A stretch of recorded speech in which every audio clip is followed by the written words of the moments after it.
Setelah ditetapkan sebagai tersangka oleh Kejaksaan Tinggi Gorontalo atas dugaan kasus tindak pidana korupsi dana bantuan sosial di Kabupaten Bone Bolango pada tahun 2011-2012, mantan Bupati Bone Bolango Hamim Pou pun resmi ditahan sementara di Rutan Lapas Kelas 2A Kota Gorontalo.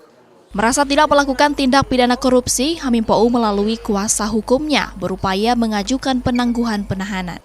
Tak hanya itu, kuasa hukum Hamim Pou juga diketahui telah mengajukan permohonan pra-peradilan di Pengadilan Negeri Kota Gorontalo. Namun dalam sidang pembacaan putusan permohonan pra-peradilan, Hakim Tunggal yang memimpin persidangan menyatakan menolak secara keseluruhan permohonan pemohon.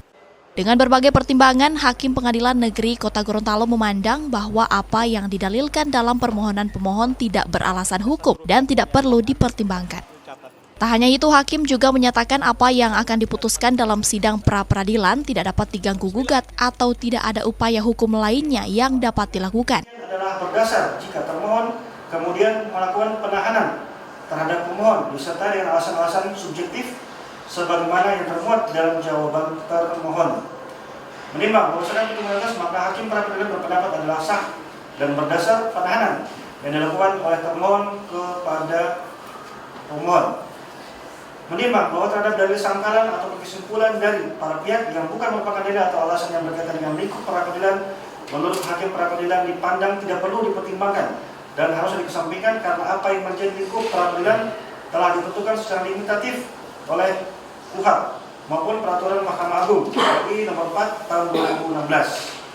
Demikian halnya terhadap bukti surat yang diajukan oleh pemohon maupun termohon yang tidak secara khusus dipertimbangkan. Menurut Hakim pra-peradilan, bukti surat yang telah dipertimbangkan di atas dianggap telah cukup untuk membuktikan dan menuntaskan segala dalil permohonan pra-peradilan dalam perkara akuo. Menimbang bahwa berdasarkan keseluruhan pertimbangan hukum di atas, Hakim pra-peradilan berpendapat dari dalil permohonan yang diajukan oleh pemohon tidaklah beralasan hukum, sehingga dengan demikian permohonan pemohon selebihnya tidak perlu dipertimbangkan dan oleh karenanya patut dan layak untuk ditolak seluruhnya. Sementara itu, kuasa hukum pemohon mengaku cukup menyayangkan apa yang diputuskan dalam persidangan. Meskipun demikian, kuasa hukum pemohon menyatakan dalil yang dituangkan dalam permohonan pra-peradilan telah berdasarkan berbagai pertimbangan dan fakta yang jelas. Kuasa hukum menganggap bahwa tindakan tersangka Hamim Pou bukanlah perbuatan melawan hukum. Sebagaimana dalam putusan Mahkamah Konstitusi ya, bahwa sebelum seseorang distatuskan sebagai tersangka itu harusnya dipanggil dulu sebagai calon tersangka, itu yang pertama. Yang kedua mengenai lewatnya tenggang waktu, jadi yang melanggar perjagung seperti itu. Jadi sudah lewat waktu, dalam hal ini perhitungan yang kami maksudkan di dalam dalil permohonan itu 80 hari ya. Itu sudah lewat daripada 80 hari seperti dalam permohonan kami itu sudah lewat yakni 1572 hari kurang lebih seperti itu. Itu dalilnya yang kami sampaikan. Yang kedua ya. Yang ketiga itu terkait dengan tetap kerugian negara.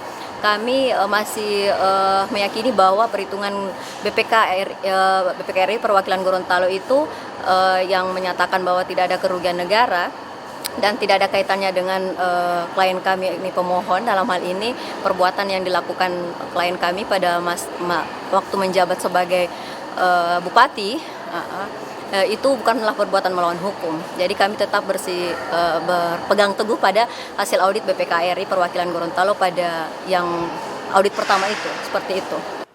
Meski ditolak secara keseluruhan dalam pra-peradilan, kuasa hukum pemohon menegaskan siap untuk melanjutkan proses persidangan dan akan membuktikan bahwa pemohon benar-benar tidak bersalah.